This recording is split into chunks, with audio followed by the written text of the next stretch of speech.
Hello and welcome to season 2 of Sunday Sweet Chats. My name is Charles K. Carter and I'm a queer poet who currently lives in Oregon. I'm the author of Read My Lips from David Robert Books, as well as several chat books, including the most recent Artificial Sweetness from Finishing Line Press. But that's enough about me. Let's talk about our sweet guest today and discuss some sweet, sweet poetry. Can you introduce yourself to our audience? Yes, I'm Richard-Yves Sitoski, aka Rico Sitoski, and I'm currently the poet laureate of my little burg of Owen Sound, Ontario, which is a city of about 22,000 people on the shores of Georgian Bay in southwestern Ontario. It's a part of the country that nobody goes to except it's cottage country, right? So everybody's just kind of flying by on the way to get to their nice crystal clean waters and pristine beaches, and they just kind of leave us in the lurch. So there you go. And we have a poet laureate, and that's me. That's an honor. Before we It get is. into more poetry, though, since it's Sunday Sweet Chats, what is the sweet that satisfies your sugary urges when you have them? Well, I'm more of a savory kind of guy, but in the last little while, I've been developing my sweet tooth, and of course, there's these wonderful reminiscence of childhood. We have these cakes in Canada called Joe Louis, which is what like a hostess ding dong wants to be when it grows up. They're insanely good. And then we have coffee crisps, which is like the granddaddy of all chocolate bars. But what I have as my sweet treat is pure Canadian maple syrup, which is a mighty fine sip and drink.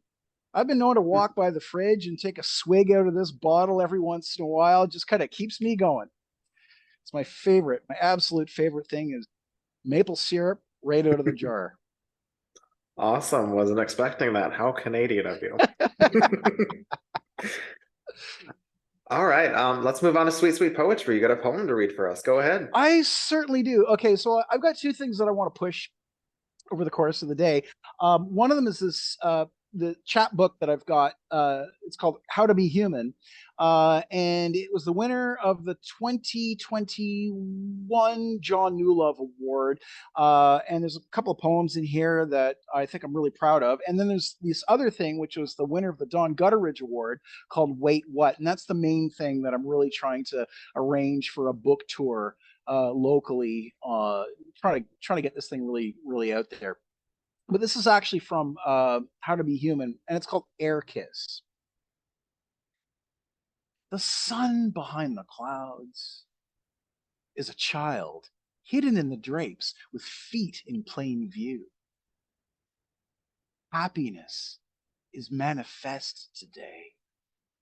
That couple over there suffering each other on account of the kids while they bicker like gulls, but that rouses my smile from a summer torpor. I feel no guilt. That's consigned to cults practiced by the sick. I repeat, nothing will eclipse my happiness today. That old man on the bench, he knows it.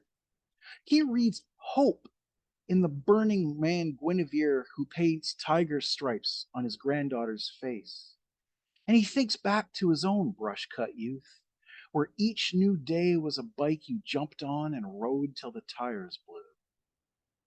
The little girl hands him her kite, a tame pterodactyl, then bolts to the monkey bars, weightless with laughter. Would he sell me the kite, I wonder? A storm is coming, and there's something I'm dying to try. So that's the poem that actually got me the little contract to publish this this chapbook, and it's generally it's a much happier poem than I'm known for, because I'm one of those guys who looks for the grim, and just goes to the heavy duty things and the weighty things and the rain and the that kind of stuff. But I try to make it funny if I can, because there's Yeah. humor in everything. Yeah, same here. I tend to be very dark, but I saw that there was a little humor and almost some mischievous in there. Like Yes, yes. I like that. Some attitude in there. All right. So what's the book you want to talk to us about? The new one, right? Yes. So it's this has been an absolutely ridiculous year for me. The first thing that happened was well, in the like the publication of this thing came out, and that was like the first thing. Then the next thing, I get this notification that one of the poems I'd submitted, um, well, actually, the manuscript that I'd submitted was considered for an award, and then I got it. Came in second place, and this is a national contest. And the prize was publication of the manuscript. So it's called Wait What? And I'm trying to arrange in this post-COVID world, well, post-COVID, it's still COVID, but in this semi-post-COVID world of ours, trying to arrange like a book tour to get this thing out there and promoted, which is really difficult. I live like a million miles from the middle of nowhere. So I got to make all these crazy phone calls, take 3 hour trips just to get to the nearest location, the nearest venue where I can actually promote this thing. So that I'm working on this. But then I also did a one-person show called Butterfly Tongue. And that recently did 2 sold-out performances in my city of Owen Sound, which, considering I think that people are really starved for live entertainment at this point. We haven't had a lot of musicians. Some music venues have shut down and things like that. So I managed to arrange for 2 performances at an auditorium. And lo and behold, they both sold out. And I've been lucky enough to get this show accepted at 2 separate fringe festivals in August. So I'm also pushing that. So that's been happening. And I'm also the artistic director of poetry festival that's in this area called the Words Aloud Festival. And so with all this going on, I haven't had a moment to myself. And it's just been this just one darn thing after another. And I kind of like it this way, but my term as poet laureate ends in the month of September. So then I'm going to have this deflationary period where I'm going to be wondering, what do I do now? And I'm hoping that I don't get bummed out. Like I'm hoping that I'm actually going to manage to maintain this energy level, and continue to produce and write and contribute to, magazines and podcasts and things like that. I'm gonna I got a reading series that I do locally. I'm gonna try to maintain that. I just don't know what's in store for after September, but yeah. So I mean, you tell me.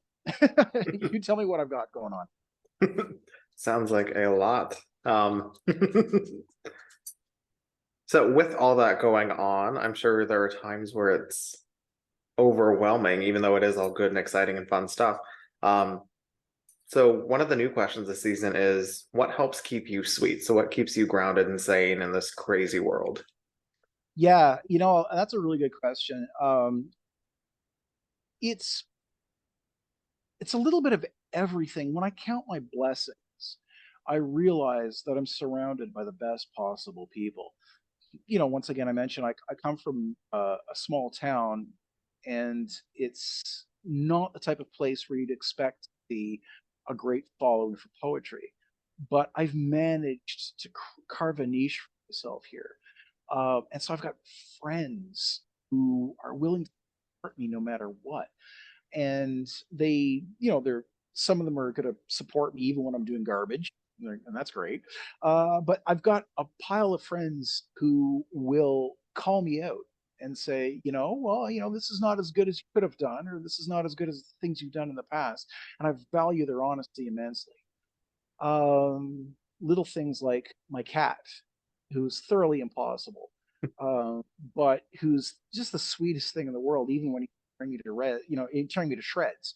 You know, so I value that. I value my partner, my wife, Mary, with whom I've experienced so much.